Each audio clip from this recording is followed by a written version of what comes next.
having me. It's a great pleasure to have the chance to talk about this topic and to discuss with you. I think climate finance is an area that is now attracting attracting a lot of attention, and I have been working on that area for a few years now, and I think compared to what the interest was a few years ago, there have been a lot of significant changes. And I'm going to talk about this issue from a justice perspective. And the reason why I'm doing that is because I think that we are now having a kind of a problem in the sense that everyone now is very much in favor of supporting climate finance. But I think in many of the discussions, we do not take into account the political economy aspects of climate finance that are now becoming much more important. We also don't take into account in many of these discussions the differences that we have between the global north and the global south. And this is why I'm going to talk quite a lot about that in my lecture today. And we also don't consider when we have this discussion, I'm talking about all those who are involved in the climate finance community, that the way that finance is used can be very problematic. And we have seen all these significant structural changes in the global economy because of financialization. And now we are entering a period whereby a lot of the financialization tools that were used in the past are being applied to climate finance. So we need to be very careful with the way that climate finance is used. At the same time, climate change creates some opportunities in terms of discussing new types of policies that can be used that perhaps were not possible to be discussed before climate crisis was such a big topic. So I think that on the one hand, we have some risks because of the fact that climate finance is used in a specific context, but at the same time, there are opportunities to open up the discussion about other ways of thinking about how we can organize our economies. So let me say a few things about the background behind this paper and what I'm going to talk about today. So overall, when we look at what happens around the world, we see that many financial institutions, including central banks, have now a very high interest in what is happening with climate change. This was not the case 10 years ago. I remember discussions about climate finance used to be like, why should we talk about climate if we talk about finance? And this has changed because now many central banks have realized that, first of all, this is a kind of a risk that they have to take into account. And second, we have seen significant changes in terms of how we discuss climate finance in general. So now we have a lot of initiatives by World Bank, IMF that talk about the importance of climate finance. They try to use, as I will explain later, a kind of a de-risking approach in order to encourage private investors to invest in climate. And we can very easily say right now that climate finance is part of all the mainstream discussions about finance. As I said before, we have seen a lot of initiatives from central banks and financial supervisors. In Europe, we have seen that the European Central Bank has tried to decarbonize their asset purchases. We have seen that the Bank of England has run what is called climate stress testing exercises. We have also in the Global South, for instance, in India, some initiatives in order to support the renewable energy sector. In Bangladesh, for many years, we have seen green credit guidance that has been used in order to support the investment in green projects. So lots of initiatives around the world. And we also have that big financial institutions are now talking quite a lot about ESG, environmental, social, and governance. We have credit rating agencies that now have an interest in climate.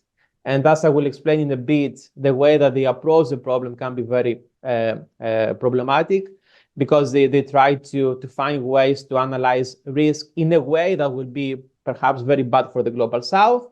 And we have discussions about the role of public banks and how public banks can support the transition. And this has two different aspects. One is whether public banks should continue supporting, for instance, fossil fuels. And we have seen a lot of initiatives that try to stop finance from public banks about fossil fuel projects. And at the same time, we have discussions about how development banks can support the green economy. Now, what is very important from my perspective is that in all these discussions, we don't have any serious consideration of global climate justice. The concept of global climate justice goes back to many decades ago. First of all, we had a lot of academics talking about the fact that when we analyze climate, it's very clear that the problem comes primarily from the global north. Why? Because countries in the global north have generated the vast majority of emissions. We know that climate is a problem that has to do with cumulative emissions, not emissions right now in a specific year. Cumulative emissions are the drivers of the increase in atmospheric temperature. And if you look at the data that has been collected for so many years, it's very clear that most of these emissions have been generated by the global north.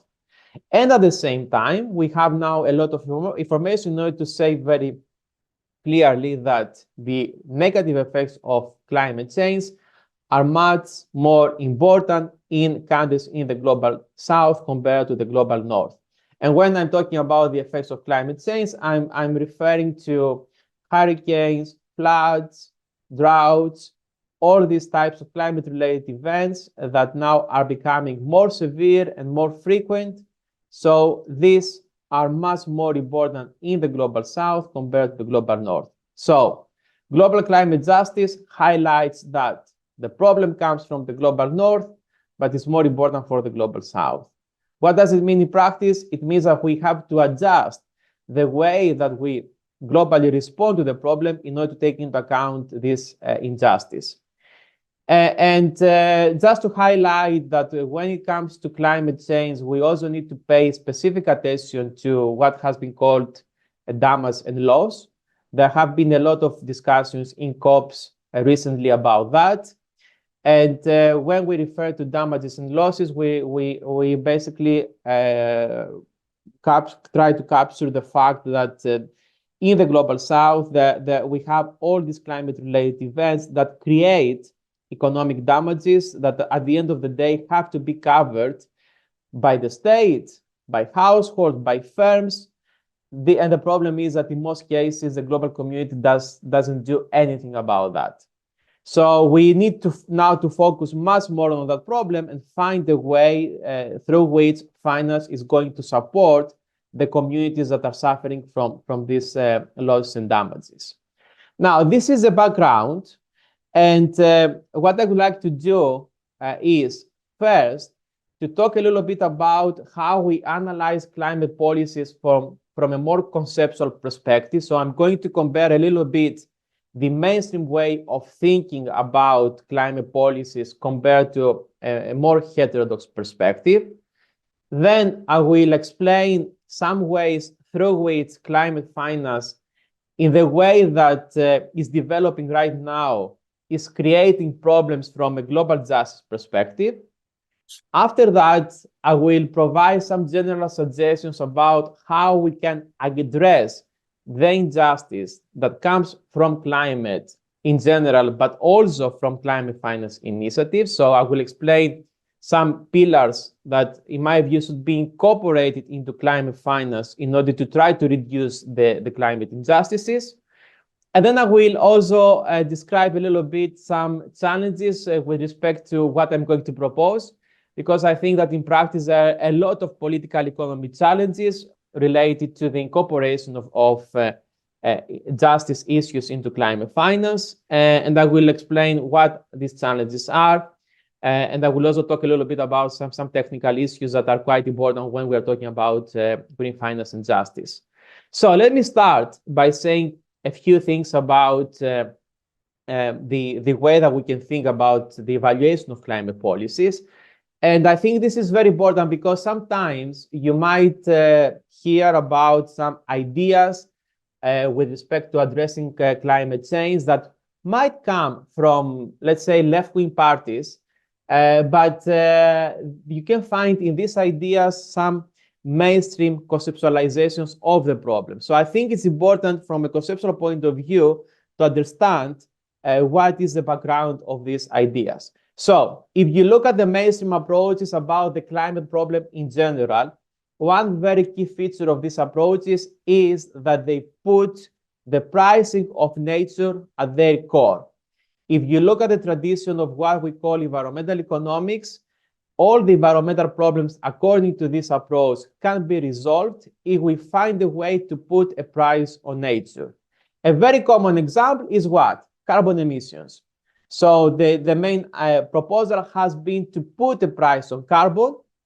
As long as we do that, according to mainstream approaches, we internalize, this is the word that is used, the problem that was outside the market. We put this into the market. We have a price for carbon emissions, and the market is going to find the solution to the problem. And this is why mainstream approaches focus quite a lot on what is called market-based solutions. And now we have all these discussions about having carbon credits or having a market for carbon offsets. And I know that now in Brazil, this is becoming very important because there is a lot of demand for carbon offsets related to the avoidance of deforestation. This is also the approach that now organizations like IMF and World Bank are trying to promote.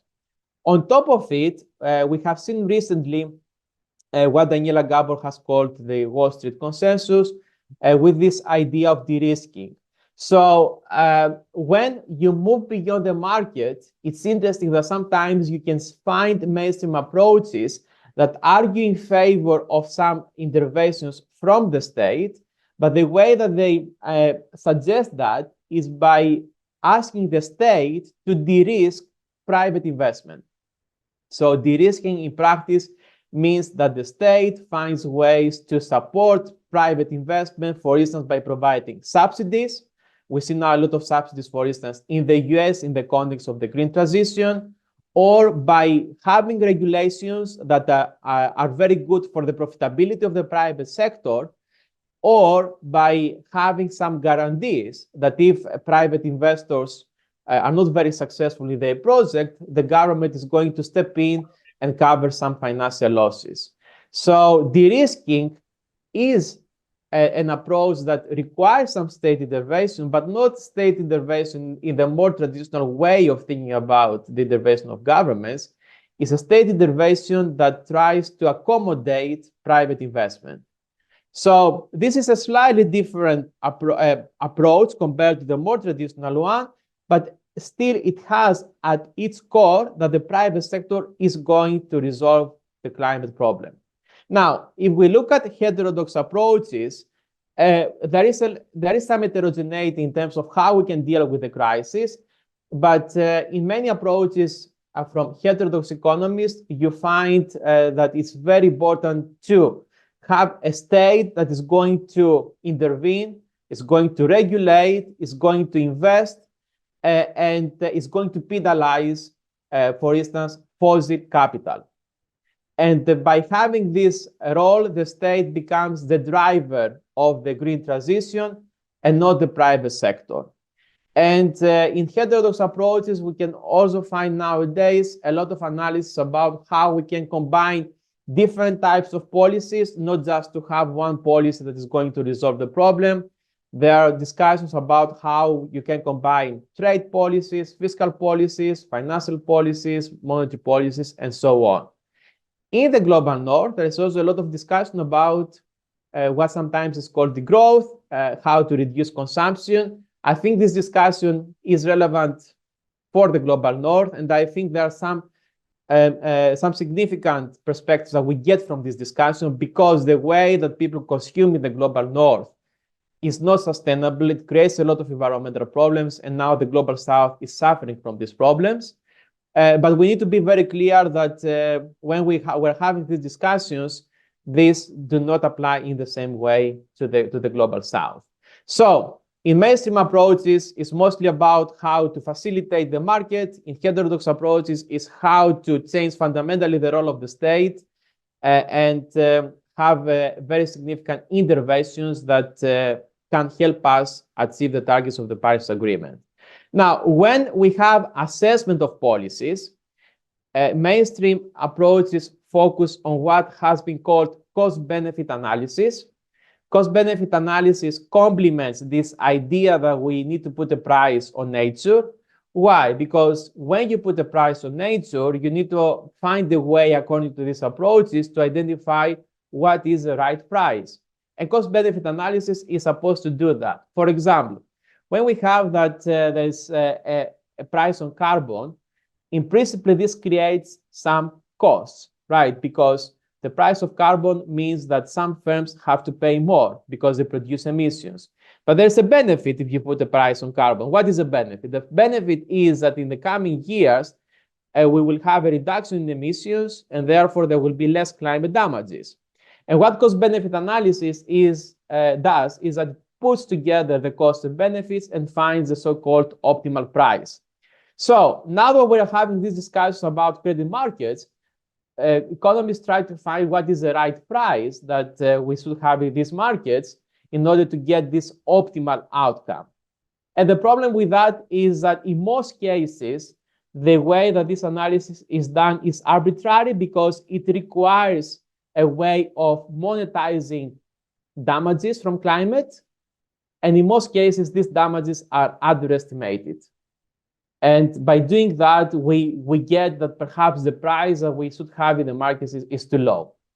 But the other problem of this analysis is that it does not consider, as is the case in heterodox approaches, the role of power, the distributional effects of carbon prices, which are very significant, as I'm sure you are very much aware of.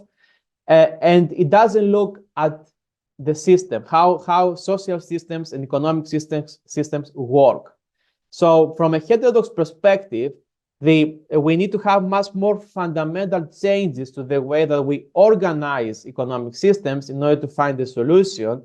And we cannot have a kind of an analysis that puts a price to everything. And the good news is that when you look at what climate scientists do, climate scientists look at the climate system and they try to understand how it interacts with economic and social systems. And they have this concept of planetary boundaries, which specifies that in terms of ecological systems, we have some thresholds that we need to respect. And our work is not to try to find a price that perhaps would pass these planetary boundaries, but would be optimal according to economists. We need to find ways to respect these boundaries and achieve economic and social stability at the same time. So the way that we look at policies is very different. And the political economy analysis of policies is also fundamental. We cannot just look at a policy without understanding who is going to benefit and who is going to lose from a policy. Cost-benefit analysis is not doing that. When it comes to finance, the mainstream approaches are very clear. If you look at, for instance, publications in climate finance in mainstream journals, in most cases, the question is how to put the right price on climate risk, or how to find a way to reduce the exposure of financial institutions to climate risks. And in most cases, the question is how to protect finance from climate, not how to protect climate, perhaps from finance, right? Which is a very different question. We know that if we look at the data, for instance, there are many big financial institutions that have provided a lot of fossil finance, so they have contributed actually to the climate problem. Finance doesn't ask this question. Finance asks the question, the mainstream finance asks the question, how to protect financial institutions from climate. And this is very problematic. Heterodox approach is when we have an analysis on finance, what they try to do is to explain how the contribution of finance to the problem will go down and how to transform perhaps finance, whenever this is possible, in order to contribute to the transition. So it's about having a less negative and a more positive impact. It's not about protecting finance as it is.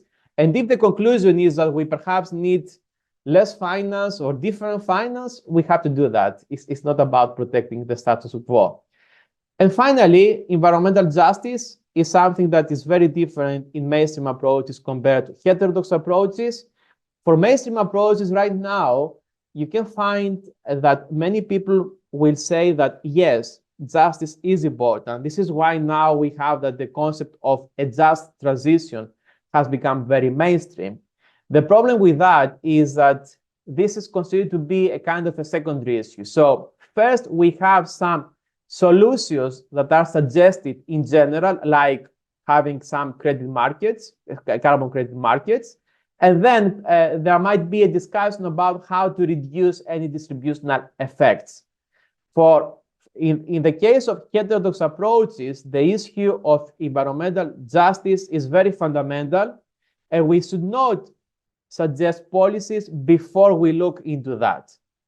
So the priority that heterodox approaches put on environmental justice is very significant, is very different from what we see in mainstream approaches. So I wanted to clarify all these issues because it's very important when we look at these debates about climate finance. Now, let me turn to explain a couple of things about why, in my view, the current climate finance initiatives are creating more problems from a global justice perspective. I have here a graph that refers to this so-called climate public debt vicious cycle that we are seeing now in some countries in the global south. And what is the problem with respect to this cycle? The problem is that we have many countries in the global south that are exposed to climate damages. They are very vulnerable.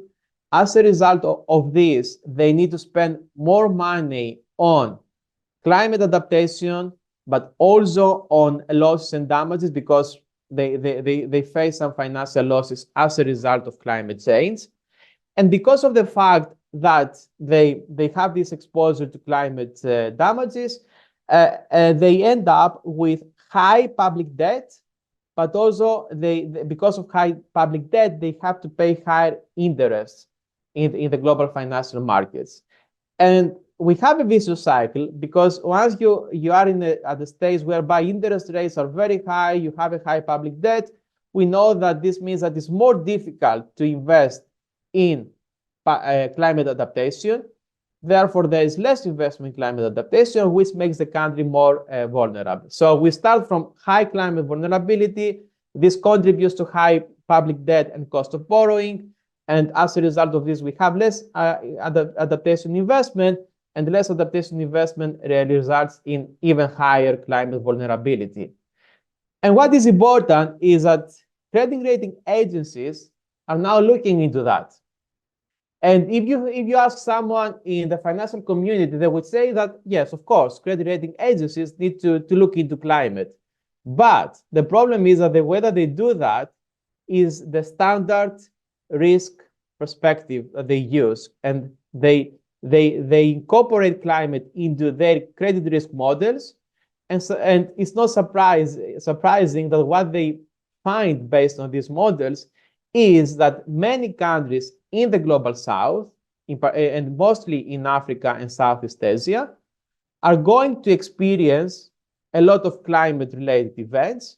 And as a result, credit rating agencies are going to downgrade these countries.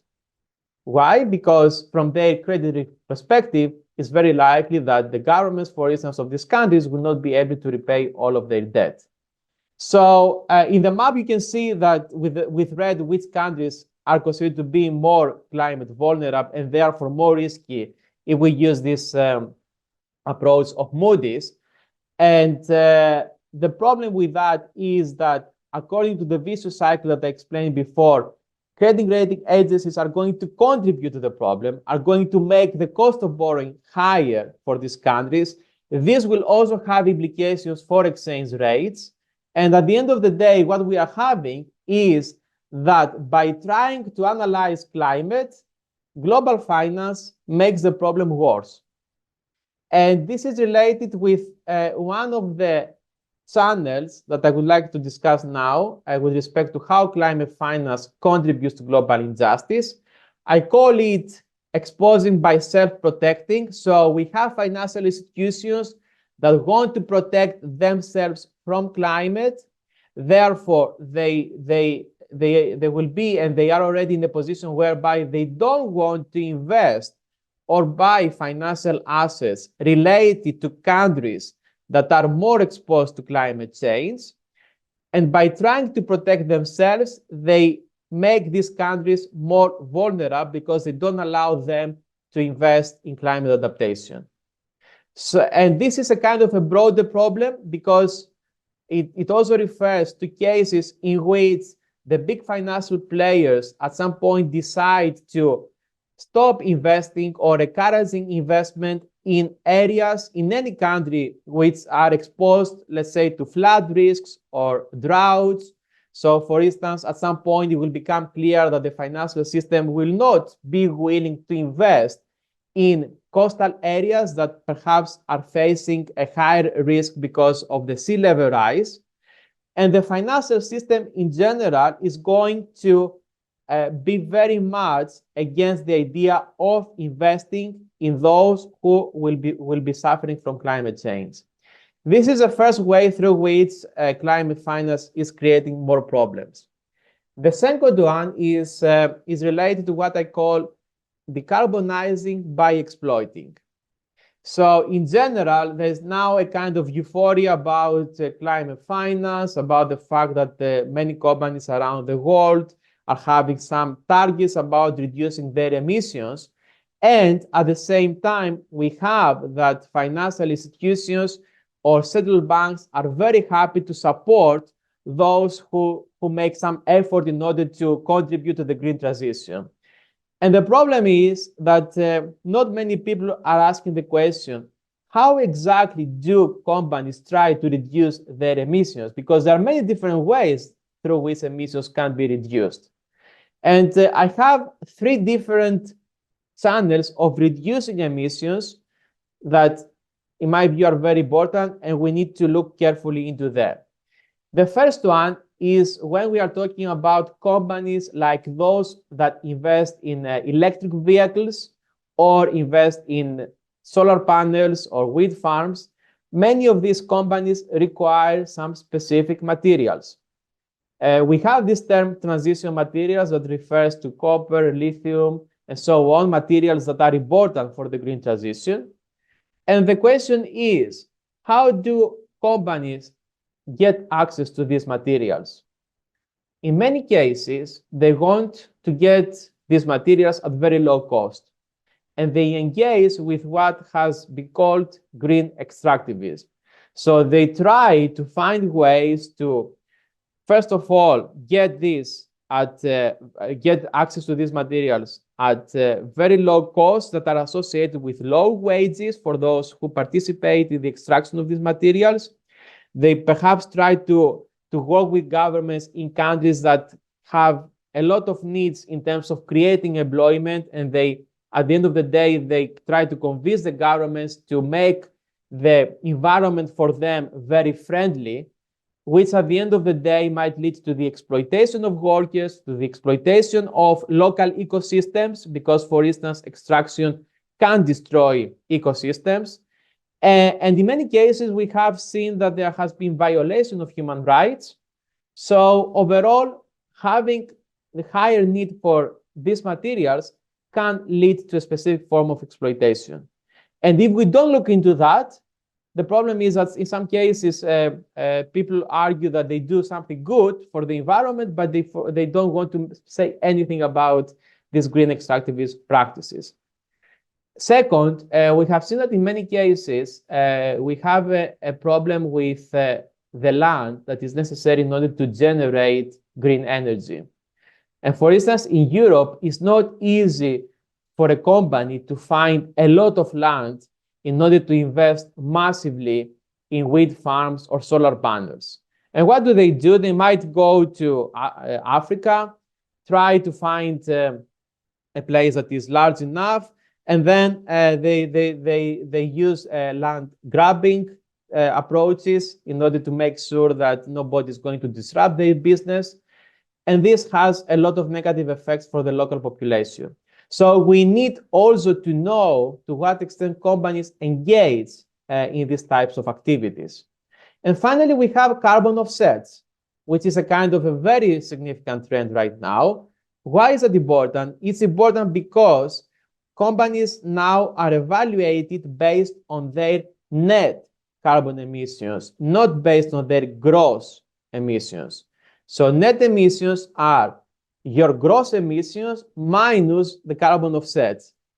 And if you have, let's say, an oil and gas company that doesn't want to reduce their emissions so much in the coming years, they have this trick whereby they say that they have a target about net emissions, so they use some of their money in order to invest in carbon offsets. And this can allow them to argue that they will be net zero by 2040 or 2050. So we have a very high demand for carbon offsets. We have seen a lot of interest, for instance, both for Indonesia and Brazil because of that. Private companies try to create some carbon offsets products and offer these to companies in order to tell them that you buy these carbon offsets, you can reduce your emissions. And then the question is, how is this money used and to what extent, first of all, we have a reduction of emissions because of that. But more crucially, and this is my main point, to what extent carbon offsets lead to the exploitation of people, because you might have that there will be a private company that will give some money to people who live, let's say, close to a forest. And in principle, they are going to make sure that people are not going to destroy the forest or use the forest in a specific way that they think is bad for the environment. And this raises the fundamental question of why these private companies know better about the management of forests than the people who live there. And why do they think that, for instance, indigenous people don't know how to engage with the forest?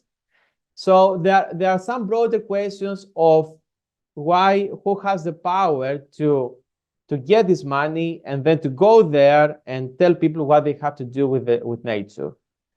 And this is another form of extractivism, because at the end of the day, people lose the ability of engaging with their environment in the way that they used to do in the past. And it doesn't take into account that you cannot have a fossil fuel company that generates a lot of emissions and they want to pretend that they do something for the environment by exploiting people who live close to forests. So I'll get back to this, but this is the main point about how we achieve decarbonization. And green finance perhaps is going to exacerbate the problem because of the fact that now there's this very high demand for having companies that perform well based on their emissions profile. Final channel is de-risking. I mentioned that before. So right now we have this argument that many countries in the global south, emerging market economies or developing economies, they don't have enough fiscal space. Therefore, governments cannot invest sufficiently in the green economy. And the solution that has been provided is for private finance to engage with the governments of these countries and provide finance that is going to support investment in the green economy. And the idea is that governments have to find ways to convince the private sector to take the risk, and the governments have to provide these guarantees, change regulations, provide supports in terms of subsidies in order to convince private investors to give their money. The problem with that is that in most cases, this is done through PPPs. So we have these private-public partnerships. And there are two aspects with respect to this. The first aspect is that when we look at the private sector always wants to engage with governments because they see a profitability opportunity. And in most cases, governments have to spend a lot of time to convince private investors instead of developing a more holistic approach to the way that, for instance, infrastructure, public transport, and so on are going to be decarbonized. Second, we have finance that also wants to get high returns and low risks, and they are willing to finance some PPPs, but the way that they do that sometimes is also associated with things like securitization. So they use some techniques that we know that they can be very harmful. And in the context of de-risking, this is very important because it means that there's less risk for the financial investors. So the main purpose of de-risking is not to support the green transition or climate adaptation in the global south. Is basically to provide high returns to big financial institutions and big financial players.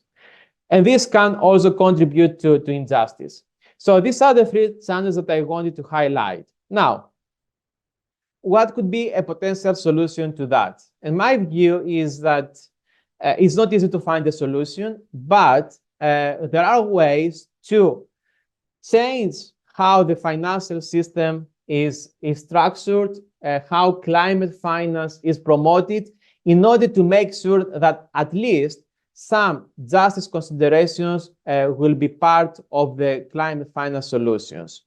And I think a starting point could be this principle of differentiated responsibilities with respect to climate change. This goes back to the negotiations about climate in the early 1990s. And this concept that we have common but differentiated responsibilities has been accepted in these discussions. The problem is that this concept, this principle, has not been applied to policies, but also to climate finance. And in my view, the starting point is that this principle should be applied to climate finance as well. In practice, when we are talking about climate finance, I have already made this distinction, but I would like to make it very clear. We need to talk about climate mitigation tools versus climate adaptation tools, because climate mitigation is about reducing the emissions, for instance, by supporting specific activities related to renewables and by reducing the size of fossil companies. But we also need to think very carefully about how we support climate adaptation. And climate adaptation tools in finance are any tools that in principle can support the financing of people, companies, countries that have to face losses because of climate damages. And one of my arguments is that when we take into account the differentiated responsibilities, when we are talking about, for instance, Argentina or Brazil compared to the UK, we need to be very clear that the UK has contributed a lot to the problem. So they now need to reduce their emissions very, very quickly. Other countries in the global south, of course, they have to contribute to the reduction of emissions, but they also need to be supported in terms of climate adaptation. And the responsibility with respect to climate as a result of that is very different. This applies to central banks and financial institutions as well. And let me now talk a little bit about what can be the tools that we can use in order to support the financing of the green transition. Now, I have on the left-hand side the different types of tools in finance and central banking that can change in order to incorporate climate criteria. So we can have specific targets for public banks in terms of how much they provide to the green economy. We can have in countries that use asset purchases, and these purchases have been conducted quite a lot in the UK and Europe, that some climate criteria are introduced, so central banks can buy much more from the green economy compared to the fossil economy. And interestingly, both the Bank of England and the European Central Bank have done that. They have introduced climate criteria in their purchases. We have credit guidance, which is a very significant policy for many countries in the global south. I mean, BCB in Brazil has also used some form of credit guidance, in particular in the case of rural credit, and they have introduced some deforestation criteria there.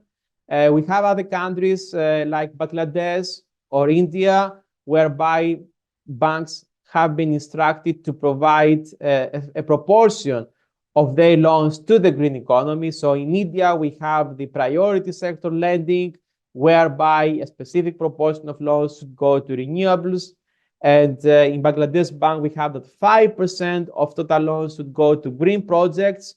So credit guidance has been used in some countries, and I think is a promising tool. Collateral frameworks, it's a kind of a complicated tool that has been used, for instance, by People's Bank of China, whereby commercial banks can use some green bonds when they want to get access to central bank liquidity. And BCB also has a collateral framework that in principle can be adjusted. And there are other tools. I don't want to go into so many details about these tools, like how banks get access to central bank liquidity, what is the interest rate that they have to pay. There have been proposals about reducing interest rates when banks provide more green loans. So these tools can be adjusted in order to incorporate climate criteria. But the question is, first of all, how we avoid the problems that I mentioned before, like green extractivism, and second, how we allocate different responsibilities based on climate justice. And it's very important to highlight that one size doesn't fit all when it comes to these tools. Right now, there's a tendency from institutions in the global north to advise the global south by saying you have to do the same as we do. And I think this is very problematic, because when it comes to how you design these tools, you need to take into account the local context. And the local context also needs to consider that climate adaptation, at the end of the day, as I said before, is more important than climate mitigation for many countries around the world. So, for instance, when we are talking about credit guidance, it's important for many countries in the global south to incorporate the support of climate adaptation, not only climate mitigation, which is something that in the global north has not so far been considered. So we cannot just take a tool that is used in the global north and apply it to the global south.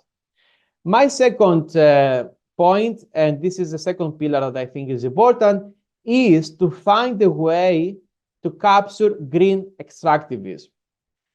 So far, the problem has been ignored. And in climate finance, I think almost nobody talks about that.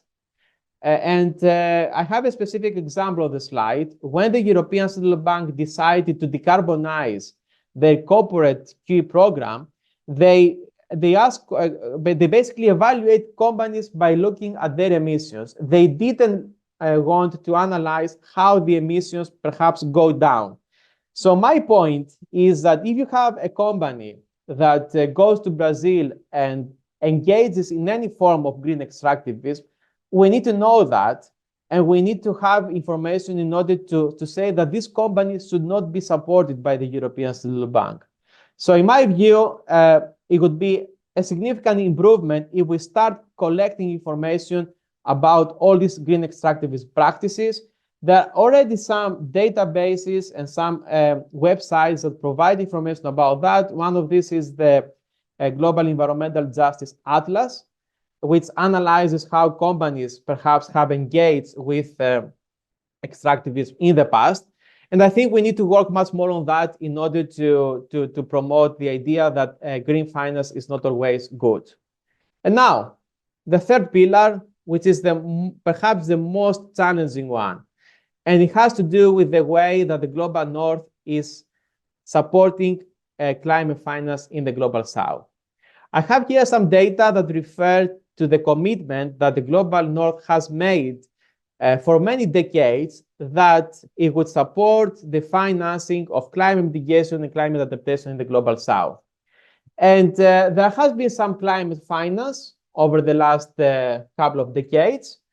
And I have here the data that refer to the period between 2016 and 2020. And there are three specific things that we need to highlight in terms of this climate finance. The first one is that if you look at the decomposition from a theme perspective, most of climate finance has been used for climate mitigation projects.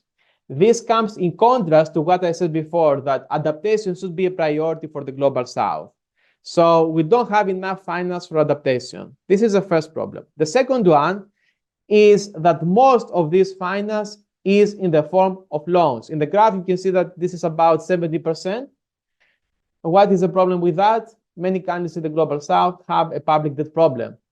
And if you give them money to protect themselves from climate or to contribute to mitigation, and this increases their debt, of course, it's not going to solve their financial fragility issues. Third problem is that this climate finance is very, very small. It's below 100 billions. And if you look at the climate finance needs around the world, I mean, they are much, much more than that. So this is not working. And I think everyone now accepts that this is not going well.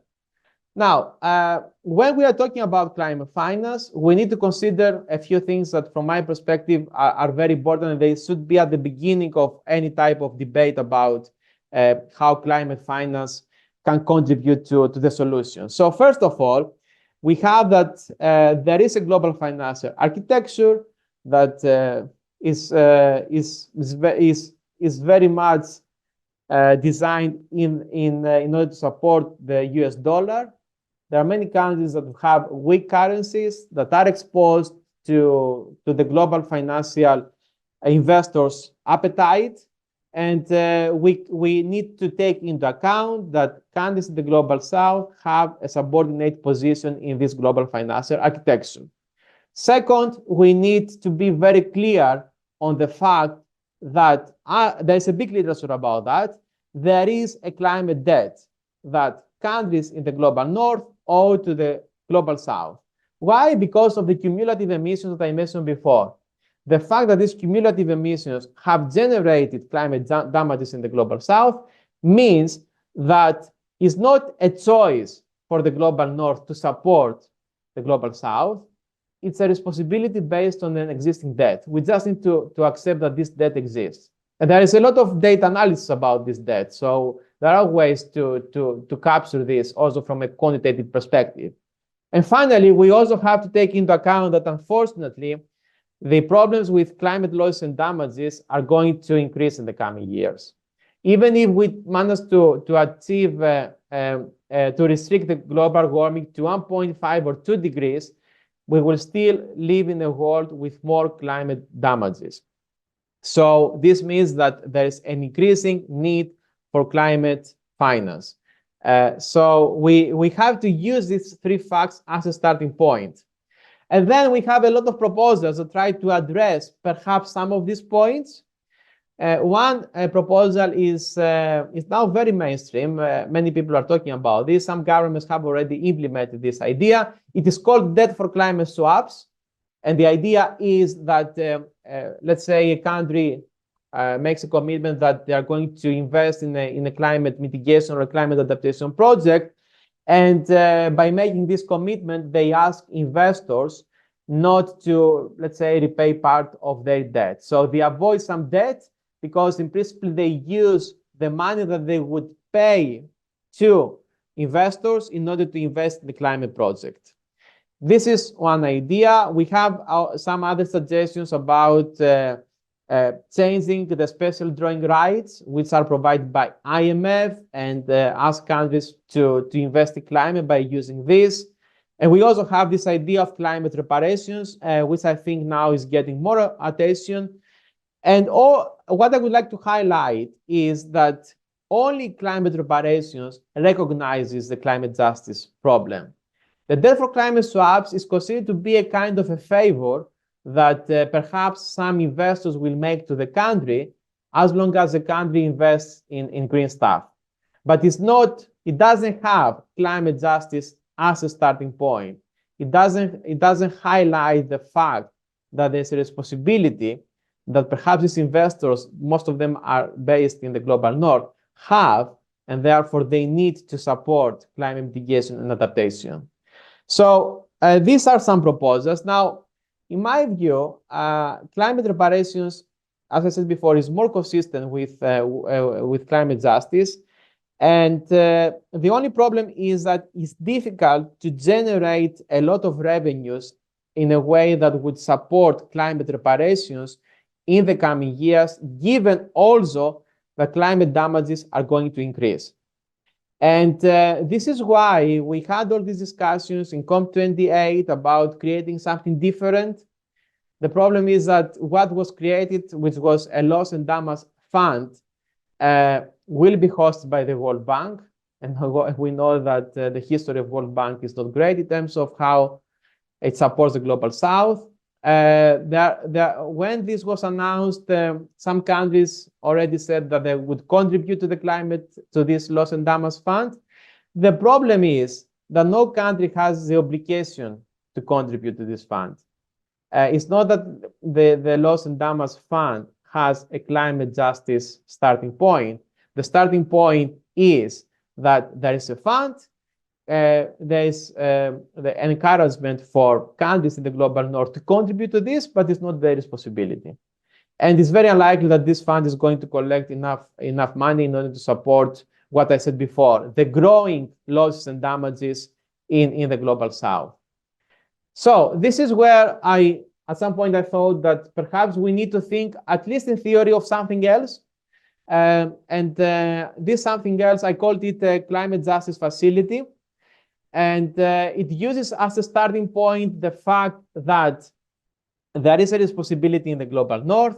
What we have seen in the past, in particular, for instance, in COVID-19, was that those countries that are at the top of the currency hierarchy, like the US or some countries in Europe, they very easily used their central banks in order to support fiscal spending during COVID-19.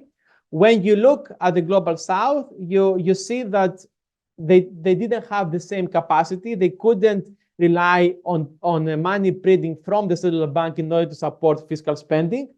And this created a lot of inequalities. So my proposal is to use the money creation process in the global north in order to support climate adaptation and the coverage of climate losses and damages in the global south. And the idea is to create a facility that is going to collect money from the global north. This money can be created from central banks as it was created, for instance, during COVID-19. And it will be provided in the form of perpetual loans with zero interest rate, which at the end of the day is basically a grant.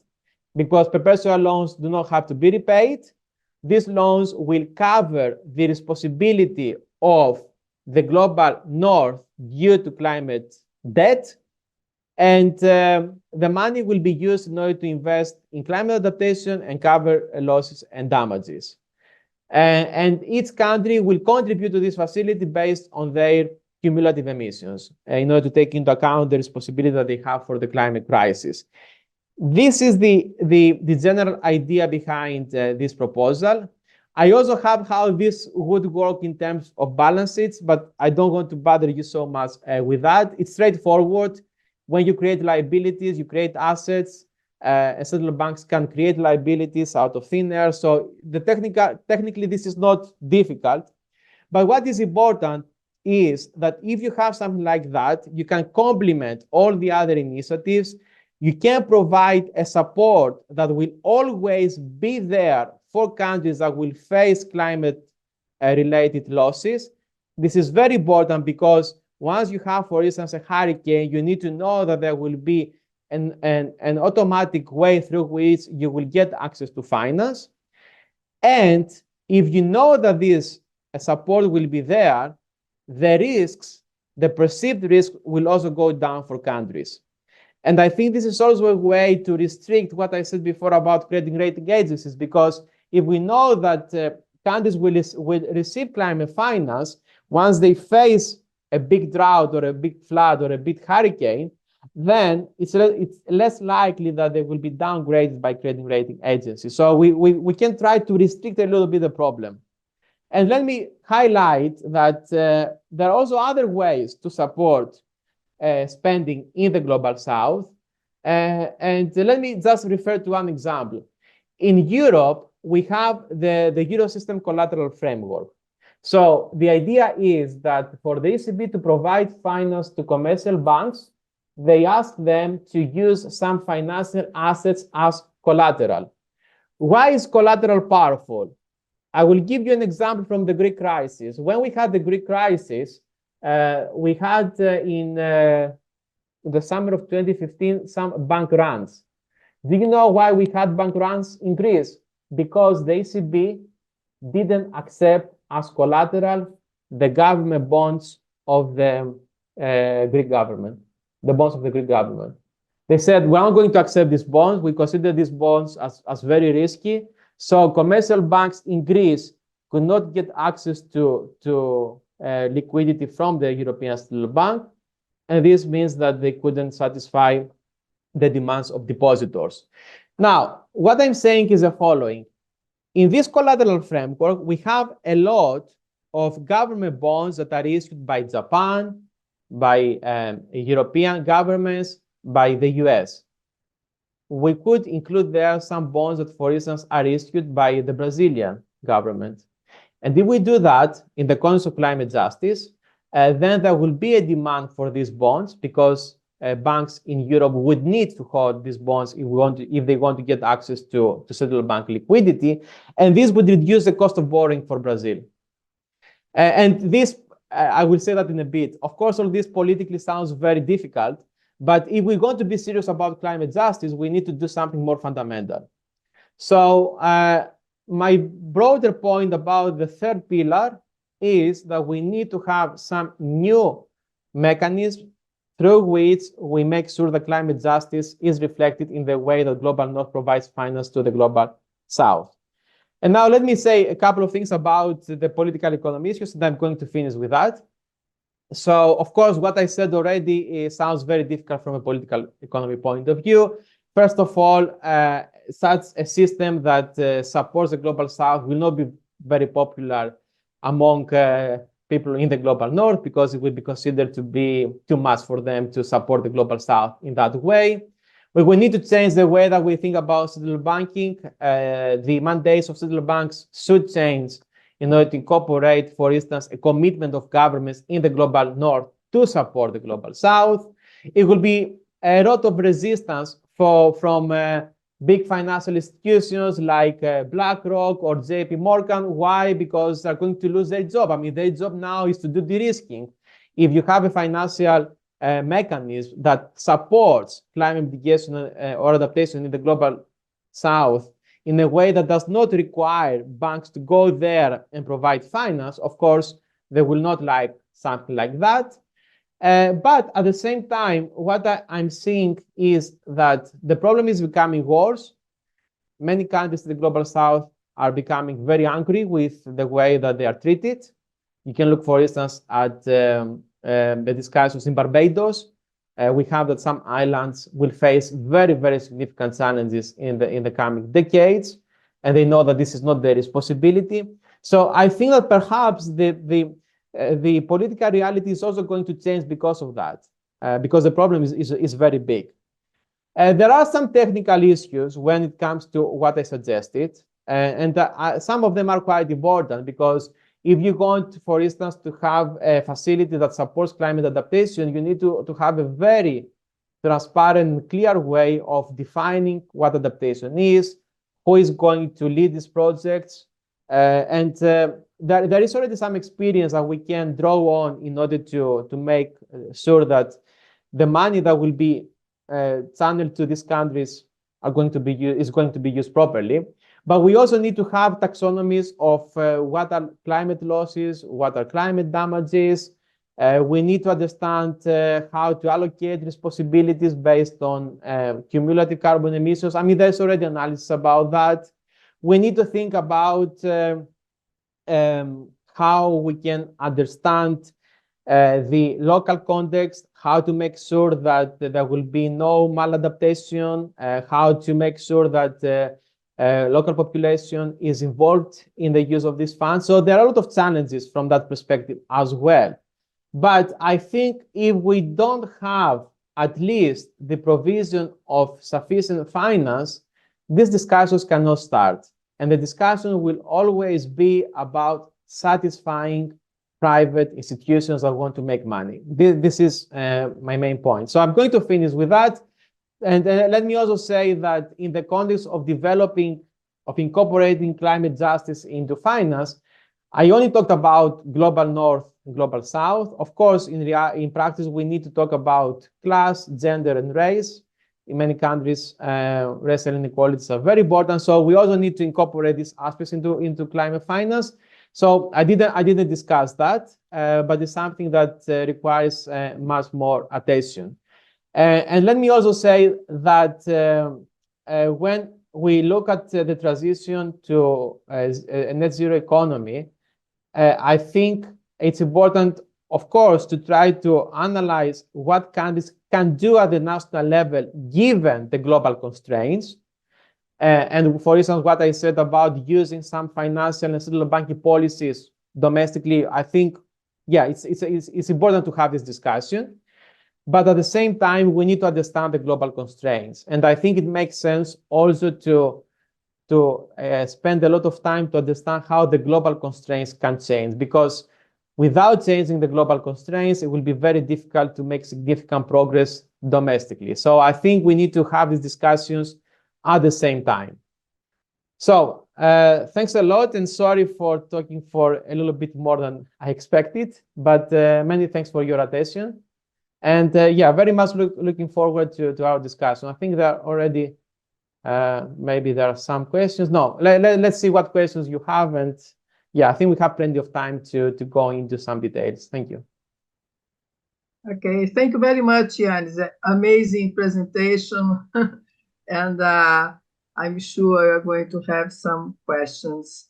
While people still thinking about organizing the ideas, I'd like just to raise something, an issue that's in our agenda in Brazil, and I think that talks with the concerns that you brought, that the government has launched recently industrial policy in Brazil, and of course aiming to the green transition,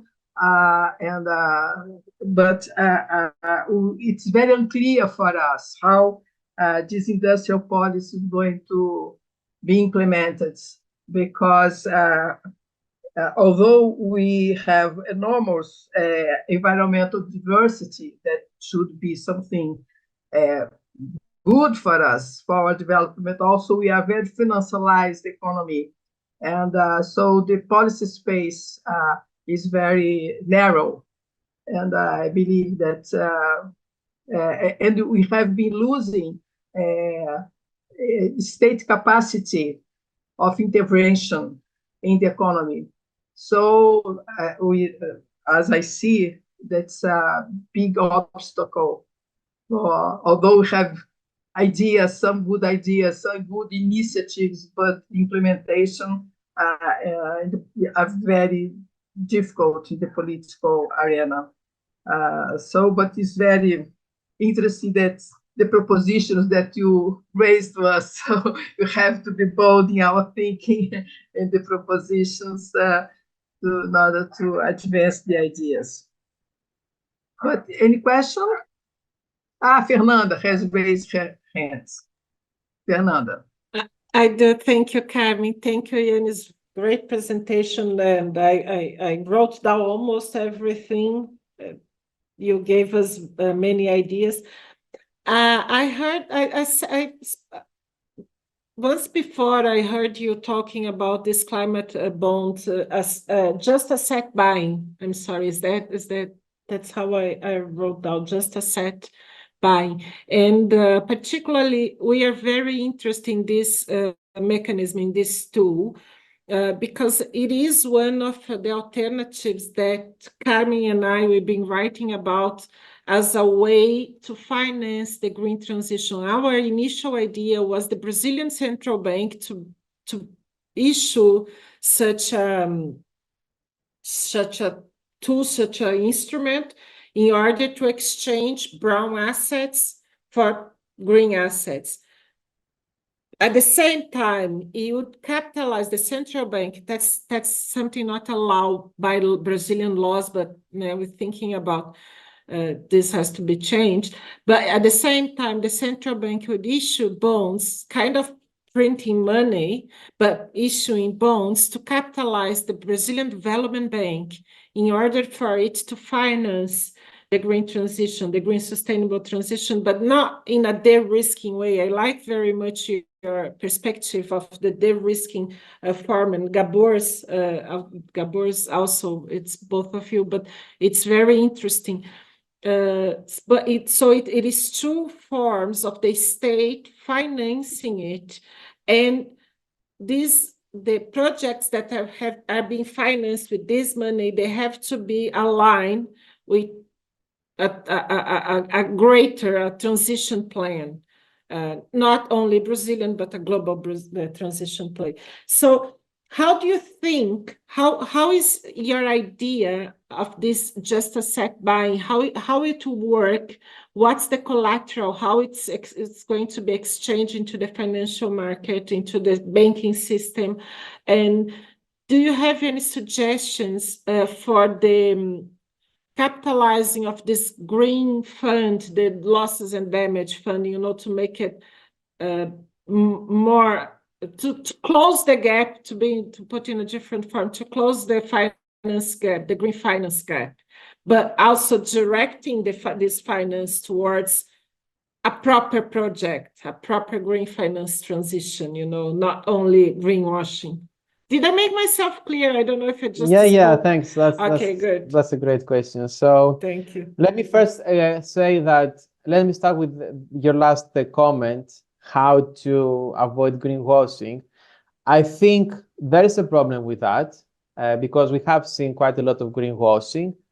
And in principle, we want to support, let's say, a green project that is financed by development banks.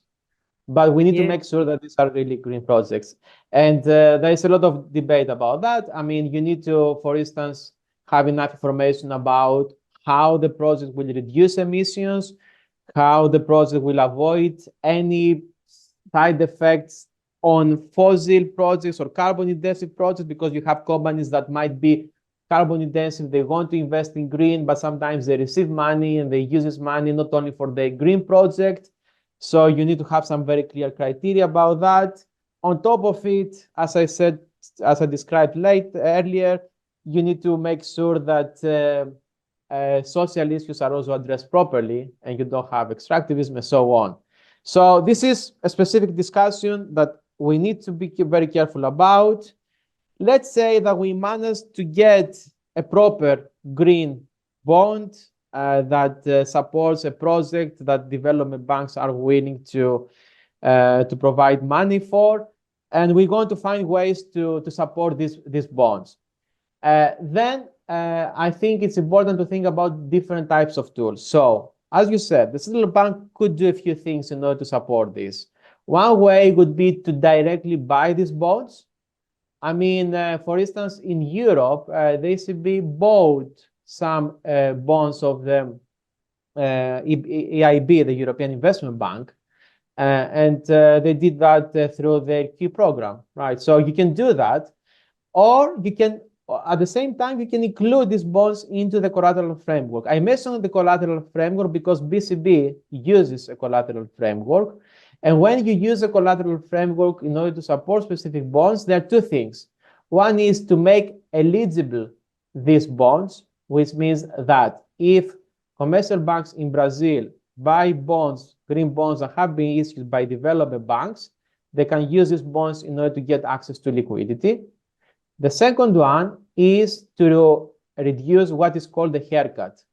The haircut is the difference between the value of the bond and the money that you get. So if the bond has, let's say, a price equal to $100 and you get $80 liquidity, we have a 20% haircut. If you get 90 liquidity, we have 10% haircut. So the lower the haircut, the more you're going to have this bond because it gives you more access to liquidity. So what BCB can do is to say that for these bonds, first of all, they will be eligible. Second, they will have a very low haircut. And this can support the demand for these bonds. And my point is that we need to go even beyond that. And in the context of global justice, to say that other central banks perhaps could try to support these bonds because they have a responsibility to support climate projects in Brazil in the context of climate justice. And this is why I talked about the collateral framework of the ECB, because they can also say that some specific bonds that meet some criteria can be eligible in this collateral framework. Right now, they have Japan, for instance. Why? Because they have only the global north central banks. What I'm saying is that this might make sense from a very strict financial perspective because these bonds are less risky. But from a climate justice perspective, if we are serious, we also need to consider that they have to do something about that. They cannot just avoid the discussion. And this would make a huge difference because if you know that there is a development bank in Brazil that can issue a bond that can be bought by the ECB, I mean, this would make a very big difference. The only thing that I would like to say is that still this will not be enough because bonds can be useful, but still they are debt. And I think we need a combination of grants and debt. We cannot always rely on the creation of debt because this creates interest payments and this creates more fragility. And this is why what I said about a climate justice facility is important because this facility is effectively going to provide grants in the context of climate justice. And it will not be enough, but the combination of grants with low interest rate bonds, I think is a way to finance a transition instead of just relying on debt, and in most cases, debt with very high interest rate right now. So I think 3 stages. First, define properly what is green, take into account social criteria. Second, find ways to support these instruments domestically through the central bank. And third, to think about global initiatives that can support the financing of the green transition. Great, thank you. Yes, thank you. I think we have one more hand raised. It's Paulo Gonzaga. Paulo, please. Oh. Dafer, Yannis, no? I think you underestimate the political barriers. I want you to talk about a little about these problems. We have in Europe the farmers, especially in France, they are on opposition to environmental measures. There's the rise of the extreme right in Europe and United States. Trump could be the next president of the United States.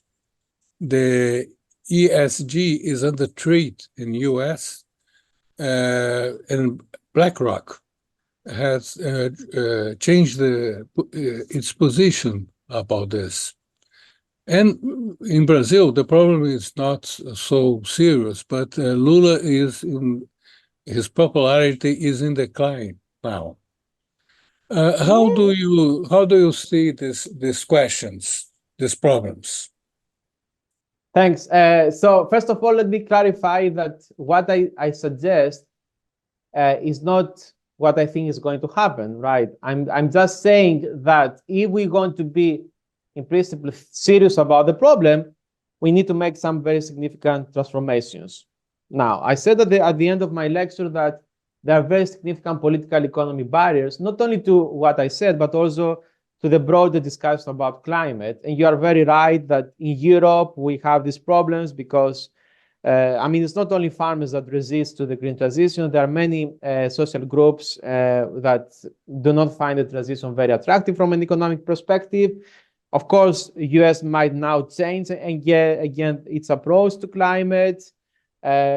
BlackRock initially was in favor of doing green stuff. Now they have changed their approach. So things are not looking good.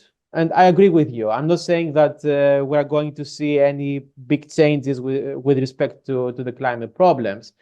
Now, the question for me has been how we need to think about that differently. When it comes to political reality, let's see how we can perhaps try to address this. So, for instance, in the case of farmers, the problem is that farmers have seen a lot of economic problems over the last couple of decades at least. And when you have that you implement policies that do not take into account the distributional issues, of course you are going to face this resistance. And this is related to what I said at the beginning of my lecture about the just transition. If you have as a starting point that you are going to have higher prices for energy, fossil energy, and you don't invest in public infrastructure, so people have to use their cars in order to go to job and they have to pay more. Of course, this policy is not going to work. If you have that farmers have a lot of economic challenges, they have not been properly supported.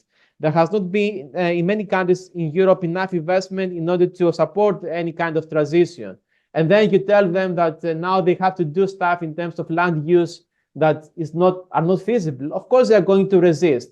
This is why at the beginning I said that we need to see justice and the combination of different policy tools at the same time. If we see justice as a second step, we will always have this problem.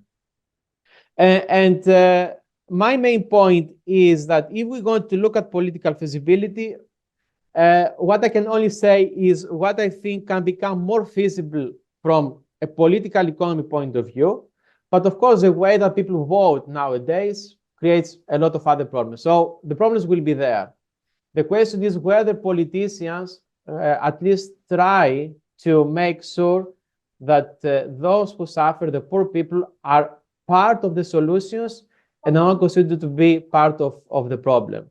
The way that many governments have tried to implement green policies is by basically considering these people as part of the problem.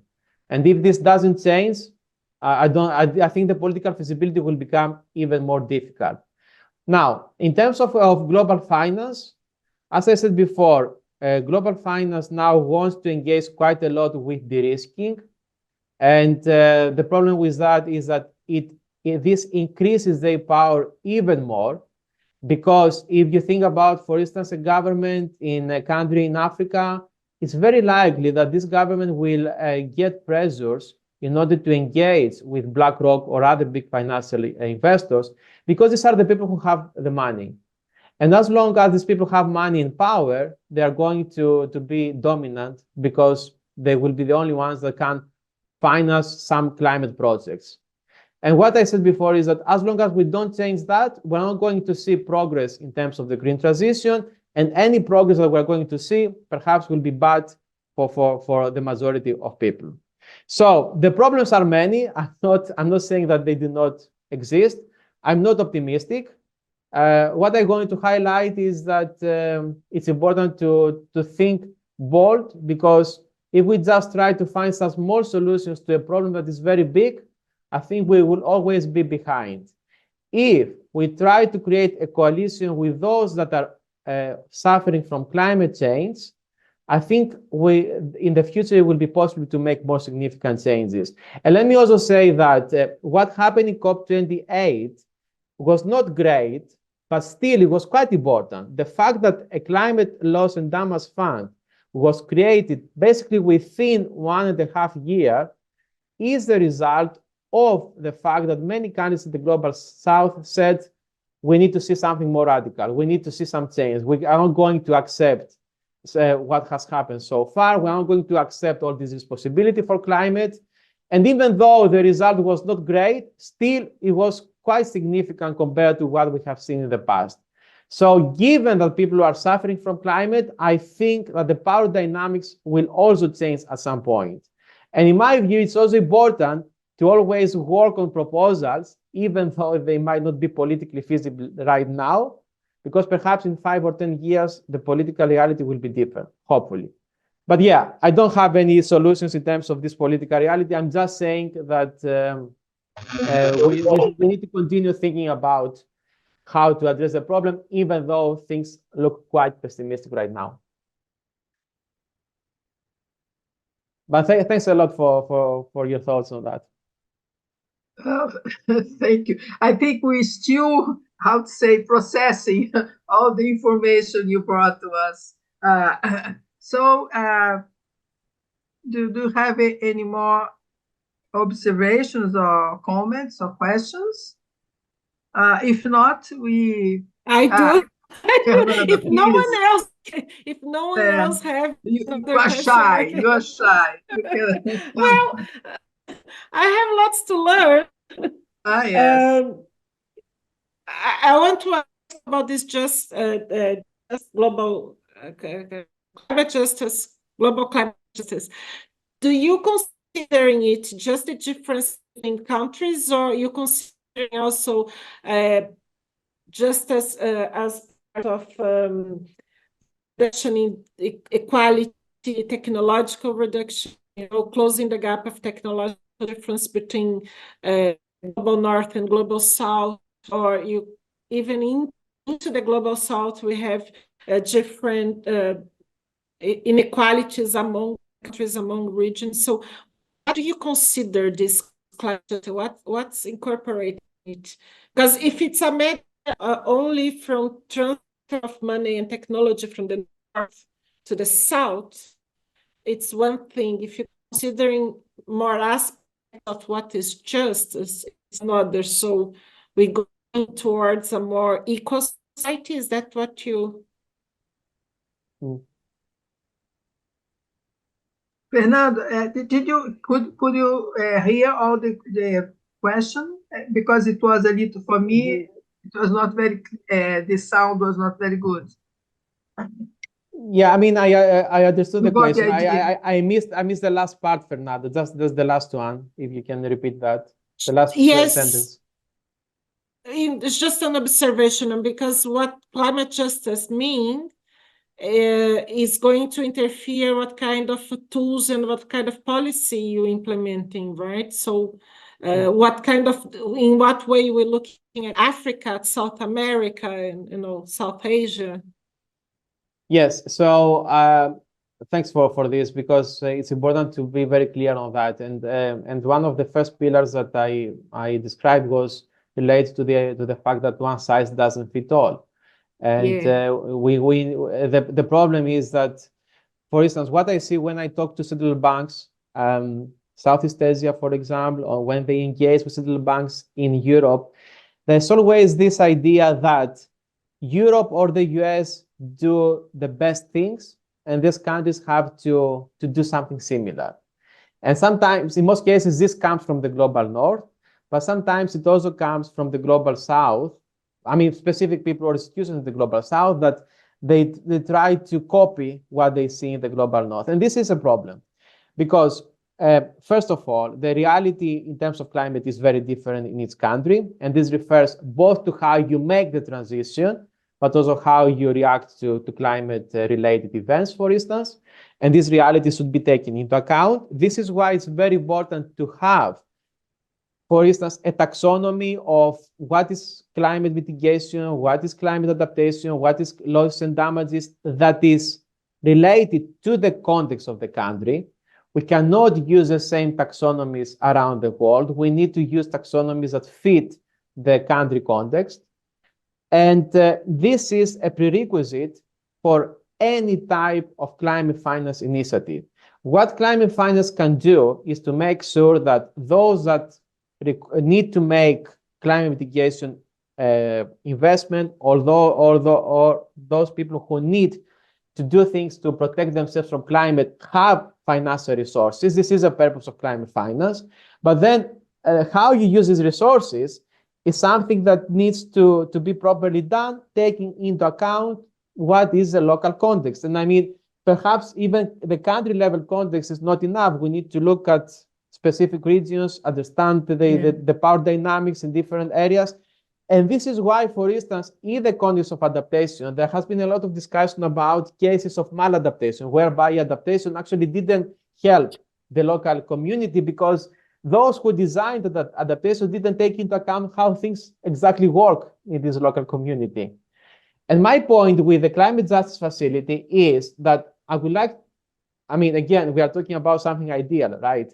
But in principle, we would like to have this support financially, and then have an agreement of how we create criteria in terms of how the finance is used, how we make sure that people who are affected by climate participate in the process.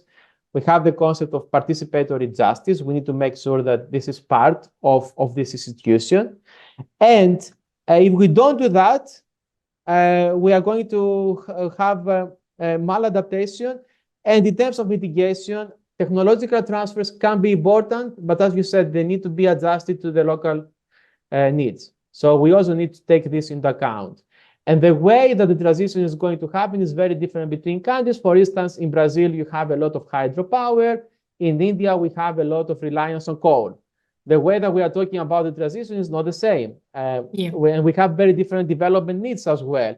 And we cannot, for instance, make a transition that is going to reduce the energy that is now available for poor people in some countries. We need to take into account that energy should be provided to poor people. We're not going to decarbonize the energy system and have as a side effect that people will lose access to energy. So all this has to be taken into account, including the social implications. But my initial point was that what we see is very much this one size fits all. And the climate finance, I think, is even more clear compared to other initiatives. And because people who work on finance perhaps are less aware of these realities. And for me, this is a very big problem that I have seen in the climate finance community. Funny you should say that, because taxonomy, it's a practice that's been widespread now.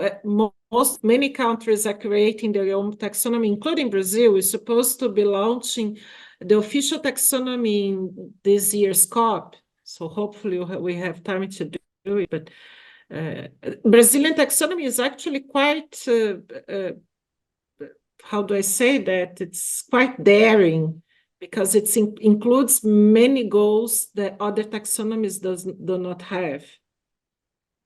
I think on taxonomies, things are slightly better than other areas. But there's a question of how the taxonomies are actually used. Exactly. Because in practice, they haven't been used so much. I think in finance, people still use ESG indicators that do not consider taxonomies. And when the risks are analyzed in finance, I think nobody is looking at taxonomies. They just analyze exposure to physical risks, and they analyze exposure based on emissions. And in this analysis, I haven't seen people taking into account the country realities and so on. So I think taxonomies is an area which looks more promising, because it's true that many countries have tried to develop their own taxonomies and adjust, let's say, the EU taxonomy or other taxonomies to the country realities. But this is perhaps a kind of an exception with not so many applications so far. But I think it's good that this is happening, because it's a way to have more discussions about how to incorporate all these perspectives into climate finance in general. But I think we are still at the very early stage in terms of that. Okay. So thank you, Fernanda. Thank you. I think we can finish now. We have lots of your time. And once again, thank you very much for sharing your thoughts with us. We have here lots of students that are defining their projects, their research projects. So I believe that they will benefit a lot from this seminar. And we hope we can have you in a future occasion. And on behalf of everyone here, and have lots of colleagues from our institution and from other institutions as well. And I'm pleased that we record all that, because probably we are going to come back to your insightful seminar. So thank you very much, Yannis. So count on us on that, whatever you need. We are very pleased to have you for the amazing seminar. Fernando, you want to say something? And thanks, No, Fernando. Fernando, I don't know if Fernando is online. Fernando is here. Yes, he's online. He just doesn't have the camera, but he's here. Yes. Okay. But Fernanda. No, just to once again say thank you to Yannis, because it was very, very good to hear what you have to say and read what you've been writing. So congratulations. Yes. Thank you so much for having me. It was a pleasure, and thanks for the great comments and questions. And yeah, I very much look forward to continue this conversation. It's definitely one of the very big issues that we are having right now. It's going to be there in the coming years in any case. And yeah, hopefully at some point we will also meet in person, and that would be great. Thanks a lot.